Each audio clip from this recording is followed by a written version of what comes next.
참 수고했습니다 이런 것도 해드렸어요. 기분 좋거든요.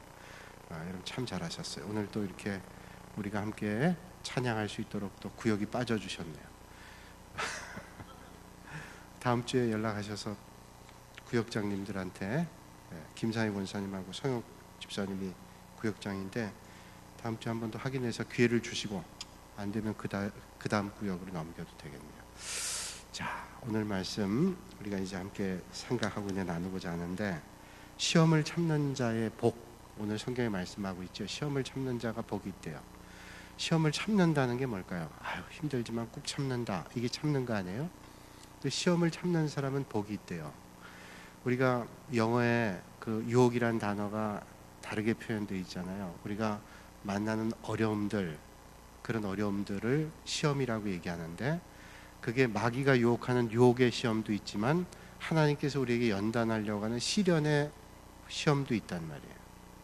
오늘 말씀 보면 하나님께서 우리에게 마귀가 주는 유혹 같은 시험은 절대로 하지 않는다고 합니다. 왜 하나님께서 우리에게 넘어지게 하는 시험을 주겠어요? 마귀가 주는 시험을 우리에겐 주지 않아요.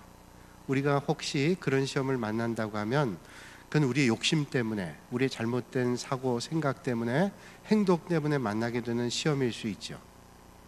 우리가 하나님께서 우리에게 훌륭하게 연단하시기 위해서 때로는 주시는 시험도 있다는 겁니다. 그러면 우리가 시험 만날 때 어떻게 해야 될까요? 시험을 참는데 내가 절대로 시험에 빠지지 않을 거야, 그리고 꾹 참고 아무것도 안 한다고 시험을 이길 수 있을까요? 오늘 성경은 말씀하시기를 시험을 만날 때 하나님 앞에 구하라고 말씀해요. 5절에 말씀하고 있습니다. 자, 어떻게 견뎌야 되는지 한번 같이 볼까요? 5절 말씀 시작. 너희 중에 누구든지 지혜가 부족하거든 모든 사람에게 후히 주시고 꾸짖지 아니하시는 하나님께 구하라. 그리하면 주시리라. 아멘. 자, 우리가 지혜가 부족하거든 어떻게 해요? 하나님 앞에 구하라는 겁니다. 하나님께서 꾸짖지 않고 들어주신다. 그럼 지혜라고 하는 게 뭘까요? 우리가 지식이라고 하는 것은 책을 통해서, 배움을 통해서 지식을 얻게 되는데, 이 지혜는 물론 책을 통해서나 가르침을 통해서 얻기도 하지만 그 지혜가 가르침을 통해서만 다 배워지진 않아요. 우리가 지혜를 많이 얻는 것 가운데는 세상의 학문을 공부해서 얻게 되는 것도 있지만, 세상에 있는 사람들이 다 공부를 많이 해서 지혜롭게 살진 않습니다. 어떤 사람은 공부를 많이 안 했음에도 불구하고 지혜롭게 사는 사람들이 있어요. 어떻게 그분들은 저렇게 지혜롭게 살까? 농사를 오랫동안 지은 사람은 농사에 대한 지혜에 출중합니다. 또 장사를 많이 해본 사람은 장사하는 지혜가 있어요. 사람을 많이 만나본 사람은 또 사람을 대하는 그런 지혜가 있어요. 제가 부산에서 목회할 때 신방을 갔다가 제 차가 고장이 나가지고 이상한 소리가 나는 거예요. 그래서 가까운 카센터에 가서 이제 좀 이 소리가 이상한데 차가 지금 좀 가는 게 이상합니다. 그래서 제가 교회 부탁하지 않고 이제 거기서 어쩔 수 없이 이제 임시 방편으로 조치를 해야 될 상황이 됐어요. 그래서 그 기술자분이 본넷을 열고 이렇게 보는 거예요. 쭉 보더니 아주 특이하게 대답을 하세요. 이분이 저한테 말씀하시기를 지금 딱 보니까 3군데가 고장이 났대요. 3군데가 고장이 났는데 그 3군데를 고치는 시간은 대략 1시간 정도 걸린대요. 그리고 비용은 10여만 원이 든다는 거예요. 그래서 어떤 부속을 쓸 땐 좀 더 들고 어떤 부속을 쓰면 좀 덜 든다는 거예요. 그래서 선생님 이거 제가 고치려고 하는데 그렇게 막연하게 얘기하시면 제가 어떻게 신뢰를 갖겠냐고, 어디가 고장이 났는지 또 어떻게 고쳐야 되는지 이 구체적으로 얘기하지, 그냥 3군데가 고장이 났는데 3군데를 고치는데 1시간 걸리고 비용이 얼마나 든다. 그럼 어디가 고장 났는지 제가 어떻게 아냐고. 뭐 얘기해도 제가 잘 모르겠지만, 근데 그분이 그런 말씀을 하세요. 그 뭐라고 얘기하냐면, 그러면 제가 그걸 자세히 얘기해 주면 선생님이 이 차를 그냥 가지고 가서 다른 데서 고칠 거라는 거예요. 다른 데서 카센터에 들어가서 그 카센터 들어가서 기술자에게 여기 3군데가 문제가 있는데 이거 고쳐주세요. 그리고 여기서 안 고치고 다른 데서 고칠 거라는 거예요. 그러니까 자기 신뢰하고 맡겨달라는 거예요. 그 말이 신뢰가 되더라고요. 그래서 그 선생님 어떻게 이렇게 잘하시냐 그랬더니 자기가 초등학교를 졸업하자마자 아버지 밑에서 이 기술을 배웠는데 그때 그분이 한 50대쯤 되었는데 40년 가까이를 일을 했다는 거예요. 야, 그래서 40년 가까이를 하니까 이제는 척 보면 알고 그 기술만 생긴 게 아니라 자동차를 고치러 온 사람들도 이렇게 가르쳐 주니까 다 다른 데서 고치더라는 거예요. 그래서 몇 시간 걸리고 비용이 얼마고 몇 군데다 이렇게 얘기하니까 사람들이 잘 고치더라는 거예요. 제가 그 말에도 신뢰가 가서 그러면 여기서 고치겠다고 잘 고쳤어요. 그래서 늘 떠올라요. 야, 이 사람이 어떻게 지혜롭게 대답을 하고 어떻게 이렇게 잘 기술을 가지고 있을까 생각하면서 느꼈던 생각 가운데 하나는 이 사람이 이렇게 지혜로울 수 있었던 경험이구나, 경험.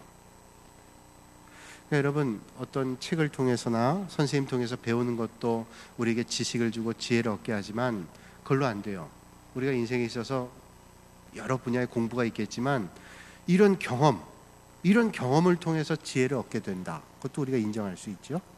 이 경험이 우리에게 많아지면 거기에 지혜가 생겨요. 그래서 장사도 오래 보면 그걸 노하우로 얘기할 수 있지만 지혜가 생깁니다. 그래서 어떻게 하는 게 잘할 수 있는 건지, 그래서 어떻게 하는 게 잘하는지, 그게 무슨 사람을 어떤 기술적으로 다뤄서 하는 게 아니라 정말로 이 사람이 어떻게 하는 게 잘하는 거를 배우는 게 경험이라는 거예요.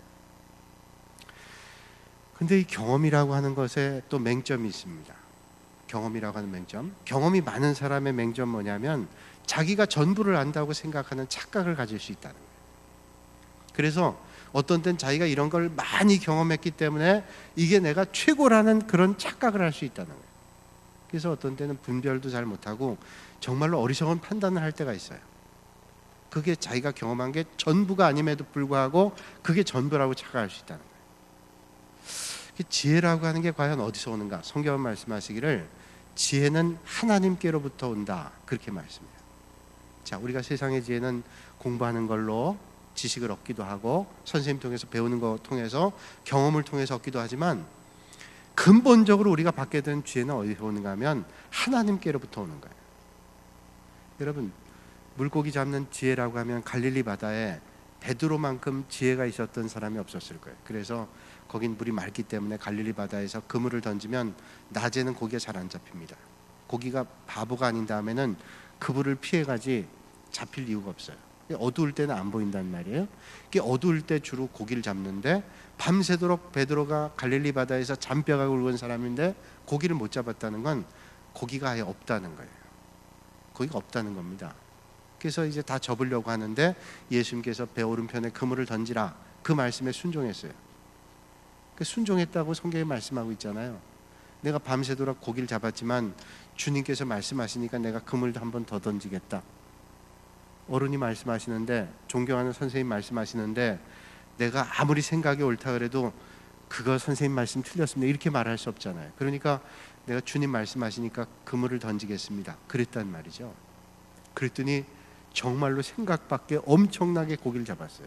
성경이 말하기를 그물이 찢어질 정도로 그렇게 잡았다 그러고, 어떤 성경에는 그 잡았던 고기가 153마리라고 얘기하죠. 그러니까 153마리가 그물이 찢어질 정도로 많았다고 하면 그 물고기가 얼마나 큰 물고기였겠어요. 그러니까 그 큰 물고기를 153마리를 찢어질 정도로, 그물이 찢어질 정도로 잡았다. 자기의 지혜를 접고 하나님의 말씀에 순종할 때, 주님의 말씀에 순종할 때 하나님의 역사가 일어난다. 여러분, 오늘도 여러분 이 땅에 살면서 지혜롭게 살아가실 수 있기를 주님의 이름으로 축원합니다. 여러분, 이게 얼마나 존귀한지. 우리가 세상에 살면서 세상이 주는 어떤 지식과 지혜를 가지고 사는 것도 귀한 일이에요.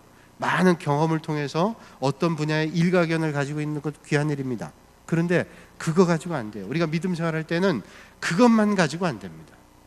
믿음 생활할 때는 하나님이 주시는 지혜가 있어야 된다.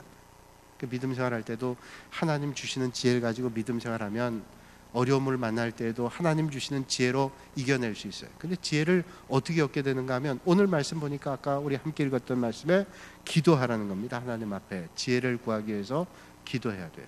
그러니까 여러분들이 어려움 만나고 어떤 일들 만날 때 하나님 앞에 무릎 꿇어 기도하실 수 있기를 바랍니다. 이게 중요한 거예요. 내가 아무리 지혜가 뛰어나고 판단력이 뛰어나고 분별력이 있다 할지라도 하나님 앞에 기도하지 않고는 하나님이 주신 영적 분별력을 가질 수 없어요. 기도해야 되는 거예요. 오늘 이 야고보서를 쓴 사람은 우리가 첫 시간에도 말씀드렸지만 예수님의 동생이었던 야고보입니다. 예수님의 동생이었던 야고보. 예수님 동생, 육신의 동생이었던 야고보인데 이 야고보가 처음에는 예수님을 믿지 않았어요.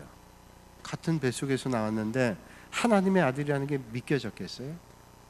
여러분, 선지자들이 자기 고향에서는 대접받지 못한다, 그 말씀이 뭐예요? 그러니까 목회자들이 고향 가면 별로 대접 못 받아요. 그러니까 고향으로 갈 필요가 없어요. 멀리 저처럼 떨어져야지. 왜냐하면 그 고향에 가면 아는 사람이 많거든요. 아는 사람 많으니까 이분이 아무리 그런 영적 훈련을 받고 와도 잘 인정을 안 해요. 예수님께서 그 복음을 전할 때 많은 사람들이 나사렛, 그 사람 나사렛 출신 아니야? 나사렛 그 형편없는 동네인데 그 동네에서 무슨 선한 게 나올 수 있어? 그러니까 이 사람들의 생각에는 그런 편견 때문에 주님을 받아들일 수 없는 거예요. 여러분, 우리가 은혜의 자리로 가는데, 말씀의 자리로 가는데, 축복의 자리로 가는데 늘 방해가 되는 게 뭐냐면 편견이에요. 편견. 그게 올바로 판단하지 못해요. 오늘 우리가 올바른 판단할 때도 편견을 접고 하나님의 뜻 가운데 가는 게 참 중요한 거죠.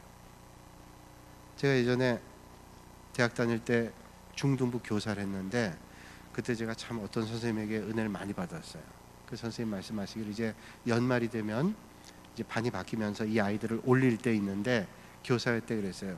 그 아이들을 잘 지도하기 위해서 어떤 선생님 말씀하시기를 이 아이들이 어떤 성향을 가지고 있고 어떤 신앙의 상태인지를 좀 그 다음 선생님에게 메모를 해서 전달해 주거나 한번 만나서 얘기를 해주면 참 도움이 되겠다.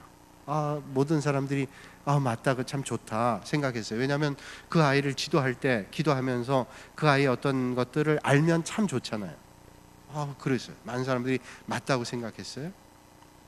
그런데 선생님 한 분이 이런 말씀을 하시는 거예요. 그 참 좋은데, 근데 우리가 새로운 아이를 받아들이면서 혹시 그 아이에 대한 편견을 가지게 되면 그 아이의 좋은 장점이나 하나님께서 그 아이에게 베풀어 주시는 것을 막을 수도 있어요. 제 생각에는 그런 것보다는 그 아이를 받아들이면서 선생님이 새로 기도하면서 양육하는 게 참 좋겠다, 그런 말씀을 했어요. 선생님들이 그거 좋겠다고, 이 방법도 좋지만 이 방법이 좋겠다고 했어요. 근데 1년을 지내놓고 보니까 그 방법이 참 좋았어요. 저는 먼저 선생님 방법도 좋다고 생각하는데 두 번째 방법도 참 좋았어요. 왜냐하면 편견이라는 게 없었어요. 아이를 대할 때 똑같이 대하면서 이 아이는 뭐 어떤 문제가 있어, 어떤 뭐가 있어, 이게 없어요. 그러니까 어떤 선생님 대할 때 이 아이의 사람들이 볼 때는 조금 시각을 색깔 있게 봤었던 것들을 어떤 선생님 대할 때는 아주 이걸 긍정적으로 봐요. 좋은 평가가 됐어요. 그래서 지금도 어떤 게 더 좋을지는 모르겠어요. 우리가 학생들 양육할 때 기도하면서 하나님 주신 지혜를 가지고 하는 게 중요한데 그 아이들을 잘 양육할 때 틀림없는 것은 기도하면서 하나님이 주시는 지혜로 감당하면 틀림없이 잘 하시게 될 줄로 저는 믿습니다. 자, 야고보는 예수님의 형제였다는 거예요. 그러니까 자기 한 뱃속에서 나온 육신의 형제였던 예수가 신적인 존재였다, 완전한 하나님이고 완전한 인간이다, 이게 쉽게 받아들여지지 않았다는 거예요. 그런데 야고보가 나중에는 그 예수님을 받아들여요. 예수님을 믿게 돼요. 하나님의 아들이라는 것을 확신하게 됩니다. 그래서 그가 거듭나는 역사가 있어서 예루살렘 초대교회 지도자가 돼요. 아주 신실한 지도자가 됐습니다. 그래서 야고보 하면 우리가 떠오르는 게 야고보는 기도의 사람이다.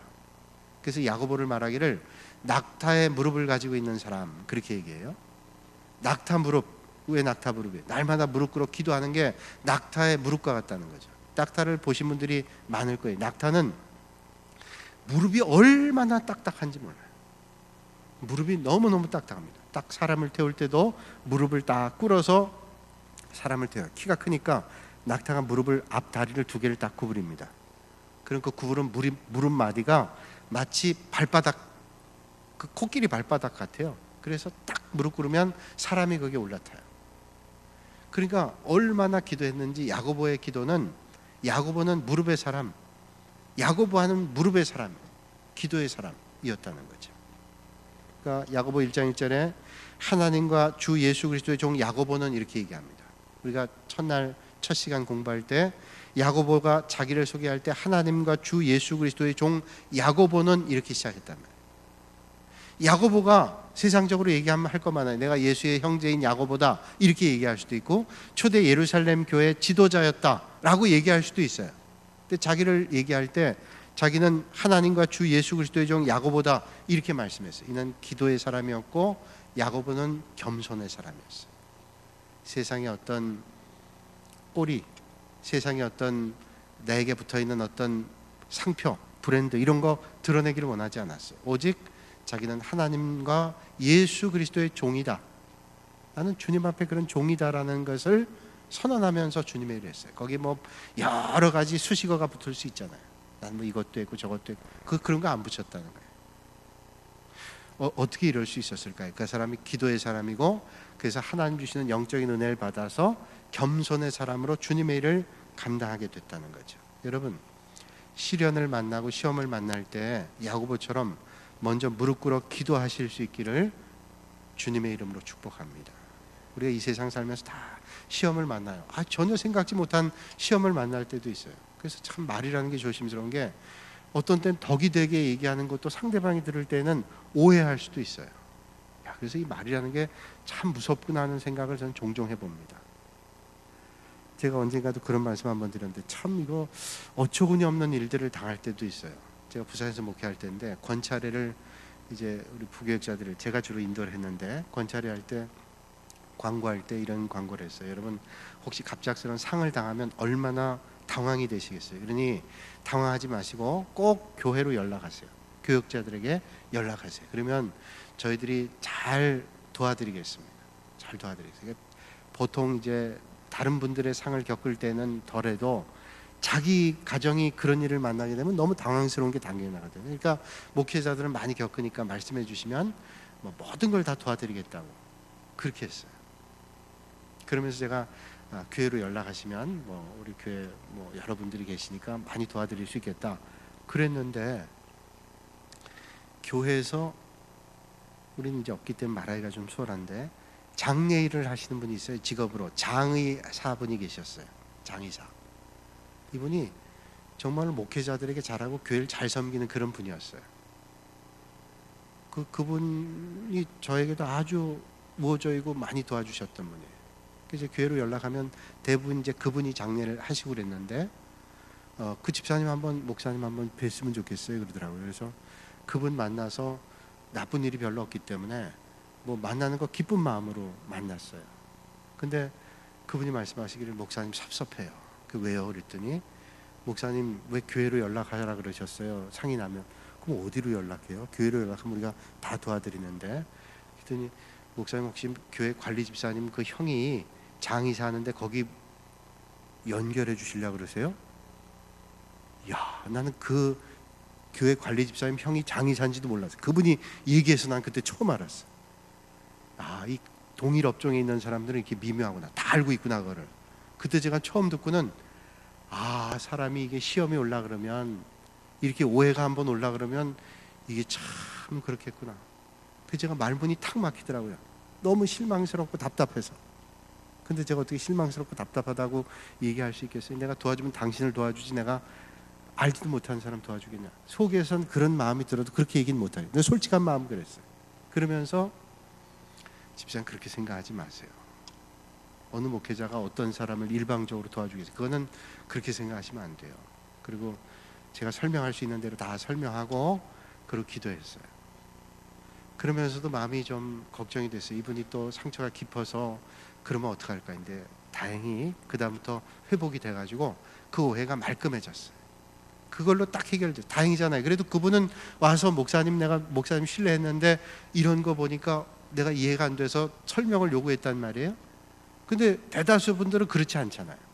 그냥 그랬을 거야 그러고 넘어갈 수 있잖아요. 그러면 이게 상처가 깊고 오해가 깊어지게 되는데, 그분은 그래도 고마워요. 그렇게 얘기를 해줬기 때문에 내가 이분이 이렇게 생각할 수도 있구나 하는 생각을 했어요. 여러분, 우리가 시험이 올 때 있어요. 왜 시험이 없어요? 믿음 생활하면서 좋은 일 하면서 여러 가지 일들을 만나면서 시험이 와요. 근데 여러분, 시험을 이길 때 어떻게 해요? 시험을 이기는 방법이 하나님 앞에 기도하래요. 기도. 여러분, 혹시 여러분 주변에 시험이 오면 기도하세요. 누가 시험에 빠지면 그분을 위해서 기도해 주시고 기도하실 수 있는 여러분들이 되시기를 주님의 이름으로 축원합니다. 주님 말씀하잖아요. 낙심하지 말고 포기하지 말고 도망가지도 말고 하나님 앞에 기도하라는 거예요. 여러분 솔로몬 같이 지혜가 출중한 사람으로 주님께서 만들어 주시고 야곱 같은 풍성한 지혜 사람으로 하나님께서 만들어 주실 거예요.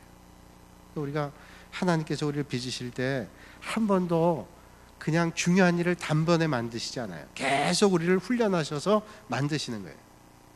여러분 우리는 시련과 시험을 겪지 않고 위대한 사람이 되고 위대한 존경받는 사람이 되고 싶은데 그렇게 된 사람이 없어요. 여러분 아주 유능한 대통령이 되고 아주 유능한 지도자가 되는데 이 사람이 그냥 가만히 있다가 유능한 지도자가 되고 유능한 대통령이 되나요? 절대로 그럴 수 없어요. 이거는 그런 일들을 겪어야만 될 수가 있는 거예요. 그러니까 그런 일 겪을 때마다 아유 힘들고 어려워 그리고 피하고 그걸 회피하고 그러면 되나요? 절대로 안 되는 거예요. 믿음의 성도들 믿음의 길 갈 때 믿음의 선한 싸움을 싸우기 위해서 우리 어떻게 해야 돼요? 날마다 하나님 앞에 기도하면서 믿음의 훈련을 해나가야 되는 거예요. 여러분 요셉 말할 것도 없잖아요. 요셉이 하나님께서 택함 해주시고 하나님께서 미리 다 예비하셔가지고 이 가정을 통해서 이스라엘 백성들이 어려움 가운데 있는 것을 구원해 주시기 위해서 요셉을 준비했잖아요. 꿈을 꾸게 하시고 그걸 미움받게 하고 보디발 집에 팔려가게 하고 또 술 맡은 관원장이 자기 꿈 해석해 주면 다 좋은 길로 인도하겠다는 싹 잊어버리고 그래서 그 고초를 겪고 그랬는데 그 술 맡은 관원장의 건망증까지도 하나님께서는 빚으신 거예요. 그래서 그가 만난 모든 사람과 환경과 사건이 시험거리가 있었지만 그 시험을 만날 때, 자 보디발 아내가 유혹할 때 그 젊은 요셉이 그 유혹을 이기는 게 쉽겠어요? 그냥 넘어가는 게 쉽겠어요? 넘어가는 게 쉽어요. 넘어가야 자기가 더 편할 수도 있어요. 그런데 거절해요. 왜? 시험인 줄 아니까 내가 하나님 앞에 죄 짓지 않겠다. 이기는 거 아니에요? 또 감옥에 가도 하나님을 늘 의식하면서 믿음으로 이겨나가요. 시험이 올 때마다 그 시험을 잘 이겼단 말이에요. 그 시험을 통과하니까 어떻게 해요? 자기도 잘 되지만 그에 속한 사람들이 잘 되는 거예요. 그래서 그게 애굽의 총리가 됐어요. 만약에 그 시험을 여러 번 치르는 시험에 한 번이라도 떨어졌다면 그렇게 될 수가 없었을 거예요. 이스라엘을 그 기근 가운데 구원하는 그 총리가 될 수 없었을 거예요. 우리가 시험을 만날 때는 내가 만나는 시험이 제일 큰 거로 생각이 돼요. 근데 여러분 이렇게 생각하세요. 시험이 클수록 상이 커요. 시험이 클수록 그 시험을 이겨나가면 하나님께서 여러분들에게 베풀어 주시는 은혜가 커요. 우리가 대학교 진학할 때 고등학교를 진학할 때 시험 볼 때도 있지만 고등학교 들어가는 시험이 힘든가요? 대학교 들어가는 시험이 힘든가요? 고등학교 들어가는 시험은 웬만하잖아요. 대학교 들어가는 시험은 이제 어떤 대학에 들어가냐에 따라 다르지만 그냥 원서만 내서 들어가는 대학보다는 시험을 쳐서 들어가는 대학, 그것도 아주 경쟁력, 아주 그 공부를 잘해야 들어갈 수 있는 대학, 쉽게 얘기하면 그 대학 들어가는 건 쉽지 않잖아요. 그런데 그 대학에 들어가기 위해서는 시험을 치러야 되는데 그 시험을 치르기 위해서 얼마나 준비를 해요. 공부를 하고 또 해서 안 되면 내가 저 대학에 꼭 가야 되겠는데 그러면 한 해 더 공부해야지. 그래서 그 대학에 갈 수 있어요. 그 웬만한 대학은 그냥 쉽게도 갈 수 있지만 내가 좋은 대학에, 내가 원하는 대학에, 정말로 모든 사람이 가길 원하는 대학에 가려면 그 시험 치는 거예요. 열심히. 대학원도 마찬가지고 그냥 원서만 내면 다 되는 대학원 가면 쉽죠. 그러나 거 갔다 와서 내가 모든 사람이 인정받고 또 더 좋은 학문을 배울 수 있다면 가는 거 아니에요. 그러니까 여러분 오늘 우리가 만나는 시험이 크잖아요. 그건 하나님께서 여러분들을 정말로 귀하게 빚으시려고 하는 하나님의 축복이다. 이렇게 생각하시면 틀림이 없어요. 여러분 우리가 대충 하면 대충 하는 것은 그건 아무나 할 수 있는 거예요. 하나님께서 우리를 빚으실 때 어려운 시험을 만나잖아요. 어려운 시험. 늘 평탄한 길 가지 않고 어떤 때는 오르막길도 가고 내리막길도 가요. 늘 오르막길만 가는 거 아니에요. 어떤 때는 내리막길도 갑니다. 이 올라갔다 내려갔다 하면서 우리의 몸에 어떤 능력이 생기냐면 근력이 생겨요. 올라갈 때는 올라가는 근육, 내려갈 때는 내려가는 근육, 그 몸에 다 근육이 생기는 거예요. 그러니까 하나님께서 시험을 통해서 우리에게 연단을 해주는 거예요. 그러니까 시험을 만날 때 기도하면서 하나님이 주시는 은혜를 구해야 돼요. 서양의 어머니들은 자기 딸들이 시집갈 때 그 선물 가운데 진주 목걸이를 하나씩 선물한대요. 근데 진주 저도 진주 목걸이 그러면 그런 생각이 들어요. 진주는 뜻이 무슨 뜻이죠? 진주, 눈물, 눈물이라는 뜻이잖아요. 눈물. 그래서 진주 주는 게, 그래서 왜 서양의 어머니들은 그 딸애들에게 시갈 때 눈물을 주나, 특별히 얼어붙은 눈물이라는 별명 가지고 있어요. 왜 눈물을 줄까? 네가 결혼 생활하는데 결혼 생활은 그렇게 좋은 일만 있는 게 아니야. 미리 그럼 저주하려고 그렇게 하나요? 마음을 단단히 먹어야 된다는 거예요. 러시아 어머니들도 결혼하는 아들을 위해서 적어도 네가 3번 기도해야 된다. 제가 주례할 때 가끔 말하는데 3번 기도해야 된다. 한 번은 전쟁 나갈 때는 어머니가 불러서 너 꼭 전쟁터에 나가기 전에 기도해야 돼. 한 번 이상 꼭 기도하고. 그 다음에 이 아들이 커서 항해를 하게 됐어요. 선원이 돼서 항해할 때 아들을 불러놓고 너는 항해는 전쟁터보다 더 힘들다. 적어도 네가 인생에 2번은 기도해야 된다. 전쟁터 항해하기 위해서. 결혼한 아들을 붙어잡고는 러시아 어머니들이 너 결혼 생활 들어갈 땐 적어도 3번은 기도해야 된다. 이게 물론 물리적인 1번, 2번, 3번일 수도 있지만 그 말은 뭐냐면 그토록 기도해야 된다는 거예요. 왜? 전혀 다른 문화와 환경 속에서 산 사람들이 같이 산다는 게 쉽지 않단 말이죠. 그러니까 맞춰가면서 배려하면서 자기를 죽여가면서 그렇게 하다 보면 정말로 이게 잘 되는 거 아니에요? 그러니까 결혼 생활이 다 기쁘고 즐겁다고 생각하면 그건 오산이라는 거예요. 예전에는 다 혼자 기쁘고 즐거워서 아무 문제 없었는데 나이가 많은 다음에 이제 우리 그만 삽시다. 그 사람은 즐거웠던 게 아니에요. 그동안 참고 살았던 거지. 그래서 황혼이혼이 있는다는 거 아니에요. 그동안은 내가 참았지만 이제는 내가 참을 수가 없다. 그건 한쪽만 기뻤고 한쪽만 즐거웠던 거지 양쪽이 다 기뻤던 거 아니에요. 그래서 신혼이란 말을 제가 그렇다 그랬죠. 한쪽은 신나고 한쪽은 혼나는 거. 그거 아니에요. 그러니까 뭐예요? 같이. 이게 뭐냐면 진주를 준다는 건 그런 의미가 있어요. 그럼 진주는 왜 진주를 줄까? 얼어붙은 눈물. 우리가 잘 알고 있잖아요. 그 눈물이라고, 진주라고 하는 것은 그 아비큘레테라고 하는 그 조개, 진주 조개라고 하는 건데, 그 진주 조개 모래 뭐 이런 이물질들이 들어오면 그 나카라고 하는 물질이 나와가지고 그 이물질들을 싼대요. 모래알 같은 걸 싼대요. 그래서 그 싸는 동안이 너무 고통스럽다는 거예요. 그래서 큰 알갱이가 들어오면 더 큰 알갱이를 싸기 위해서 나카라는 성분이 많이 나온다는 거예요. 이게 싸는 것이 힘들기 때문에 고통스러워요. 그 고통의 결정체가 진주라는 거죠. 우리가 상식적으로 다 알고 있잖아요. 그래서 그 눈물과 같은 진주의 그 고통을 이겨나기 위해서 나카라는 걸 계속 쌓기 때문에 진주를 만들었다. 근데 이게 모든 진주 조개가 그렇게 만든 게 아니래요. 제가 보니까 진주 조개가 모래가 들어올 때 2가지 반응이 있대. 하나는 모래가 들어와도 귀찮고 성가시고 아파도 그냥 무시해버린대요. 근데 무시해버리면 나중에 이 진주 조개가 죽는데요. 그런데 아파도 나카라는 성분을 자꾸 만들어서 모래를 싸고 그러면 이게 영롱한 빛의 진주가 되는 거예요. 그러니까 여러분 우리가 시험 올 때 시험 귀찮아. 그러면 안 된다는 거예요. 그 시험을 우리는 나카라고 하는 것을 싸고 또 싸서 그걸 기도할 수 있죠. 하나님 향한 믿음일 수 있죠. 그걸 싸면 그 고통과 아픔이었던 시험이 우리에게는 영롱한 진주와 같은 축복을 주신다는 거예요. 오늘 이 아침이 아니라 오늘 이 밤에, 아침에 자주 만나가지고 죄송합니다. 그래서 제가 오늘도 아침이네요. 오늘 밤에 조금 이따 아침에 이 밤에 여러분 우리에게 주시는 말씀이 있어요. 오늘 우리가 진주가 우리 안에 있기 위해서는 때로는 시험을 만날 때 그런 마음을 가지셔야 돼요. 하나님께서 나에게 위대한 일을 맡겨주시나 보다.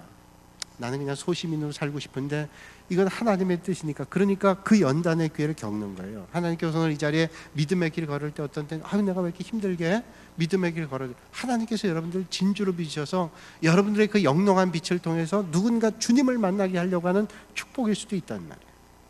근데 믿음도 마찬가지예요. 이 세상은 장애물 경주 같아요. 장애물 경주. 여러분 옛날에 초등학교 제가 가평에서 목회할 때 시골 초등학교 운동회를 처음 가봤는데 운동회 장애물 경주래요. 그래서 이제 거기 장애물 경주소 참석했다고요. 그 보건소장도 오고 또 저 이장도 오고 또 뭐 하여튼 오셨는데 다 60이 넘으신 분이고 저만 그때 26살이었어요. 그 장애물 경주하니까 제가 1등 하잖아요. 물론 제가 몸이 조금 단점이긴 하지만 그래도 제가 그분들보단 빨리 가서 했다고. 장애물 경주하는데 장애물 경주할 때 여러분 달리잖아요. 저기 반환점까지 갑니다. 그래서 장애물 가서 통과해 오는데 뛸 때 차이가 많이 나요. 그런데 결정적인 차이가 언제 나는지 아세요? 결정적인 차이는 장애물에서 나요. 자, 여기서 어떤 아이가 막 뛰었다고요. 뛰어서 반환점 갔는데 걔가 장애물에서 걸려가지고 막 엎치락뒤치락 하는데 좀 늦은 애가 갔는데 얘는 장애물을 쑥 통과해요. 그러면 들어올 때 걔가 1등이에요. 깨닫게 되는 게 있어요.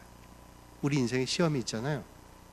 그 시험을 내가 어떻게 반응하느냐에 따라서 장애물 경주에 우리가 1등을 할 수 있는 거예요. 여러분 순위가 뒷바뀌는 건 언제 있어요? 그냥 똑바로 뛰는 데는 순위 변함이 없어요. 그런데 장애물을 만날 때 순위가 바뀌어요. 여러분 인생에 시험과 같은 장애물 만나잖아요. 그때 여러분에게 순위를 바꿀 수 있는 하나님의 축복이에요. 내가 시험을 만나잖아요. 그 시험을 내가 어떻게 극복하느냐에 따라서 이 장애를 극복해서 순위가 바뀌는, 내가 그동안 뒤처졌는데 하나님께서 이 장애를 통해서 시험을 통해서 극복하게 하는, 그래서 더 앞으로 치고 나가게 하는 역전이 되는 그런 은혜를 만나게 하시는 거예요. 오늘 이 밤에 어떤 자리에 있다 할지라도 하나님 앞에 기도하세요. 하나님 시험이 오네요. 어려움이 오네요. 이거 그냥 나 피하게 해주세요. 그러지 마시고 이 시험이 내게 장애물 경주와 같아. 이걸 뛰어넘어서 순위가 바뀌는 하나님의 역사를 만나는 축복의 자리가 되게 해달라고 기도하실 수 있는 여러분들이 되시기를 주님의 이름으로 축원합니다. 전 목회하면서 시험을 안 겪고 위대한 믿음의 사람 된 사람 본 적이 없어요. 시험을 안 겪고 위대한 지도자가 된 사람을 본 적도 없어요. 만약에 그렇게 됐다면 금방 무너져요. 왜? 연단이 없기 때문에. 그러나 연단을 겪고 아픔을 겪고 시련을 겪고 했던 사람은 흔들리지 않아요. 왜? 다 겪어왔거든요. 내가 예전에 겪었던 건데 그러고 이길 수 있어요. 여러분 그런 걸 아시죠? 이것만 말씀드리고 마칠게요. 어떤 분이 길을 가는데 트럭을 몰고 가는데 그 트럭길이 아주 힘들었다고요. 그래서 막 가는데 그 트럭이 그 절벽길을 가는데 길이 너무 좁은 거예요. 조금만 자칫하면 떨어질 것 같기도 하고 그 길을 통과하기 어려울 것 같아요. 그래서 내려가지고 자기 차를 재보고 그 길을 재보는데 이 길을 통과하지 않고는 목적지에 다다를 수 없어요. 돌아가기도 힘들어요. 그래서 아주 애를 쓰고 있는 거예요. 저거 어떻게 통과할 수 있을까? 내 차가 통과할 수, 우리가 길에도 마찬가지잖아요. 양쪽에 차를 대놓으면 그 차가 통과할 수 있을까? 어떤 차는 막 크락션 눌러요. 못 가는 게 나고 빨리 빼달라고. 근데 사람이 없는데 누가 빼요? 그래서 재보고 했다면 어떻게 할까? 마음속에 불안함이 있는데 그걸 보다 보니까 앞에 팻말이 하나 써 있는 게 보였어요. 그 팻말이 이렇게 써 있어요. 당신도 이 길을 무사히 통과할 수 있을 겁니다. 그것은 이미 이 길을 수많은 자동차들이 통과했기 때문에. 당신 염려하지 마. 통과할 수 있어요. 왜냐하면 이 길에 벌써 수많은 자동차들이 통과했습니다. 그러니까 당신도 통과할 수 있습니다. 그 말을 보는 순간 자신이 생기는 거예요. 그래, 많은 사람이 이 길을 통과했는데 왜 난 통과하지 못해? 여러분 오늘 여러분 똑같아요. 여러분 인생의 시험 만나잖아요. 믿음의 선배들이 다 그 시험의 길을 통과하고 하나님 주시는 면류관을 받았어요. 믿음의 길은 그런 겁니다. 오늘도 여러분 시련과 시험이 있다 할지라도 통과하세요. 하나님 앞에 기도하시면서 통과하시면 시험을 만날 때마다 다 피해보세요. 그러면 절대로 통과하지 못해요. 여기 가면 여기 시험이 있고 저기 가면 저기 시험이 있고 저기 가면 또 저런 어려움이 있어요. 그건 극복해야 될 일이에요. 하나님 앞에 기도하면서 극복하는 거예요. 그러면 다 이미 믿음의 선배들이 통과했던 길을 나는 또 통과하는 겁니다. 그런데 통과하는 순간 우리에게는 진주가 생겨요. 빛나는 영롱한 진주가 생긴다고. 오늘도 이 밤에 여러분들이 그런 믿음을 가지시고 하나님 앞에 귀하고 아름답게 쓰임 받으시는 여러분들이 되시기를 주님의 이름으로 축원합니다.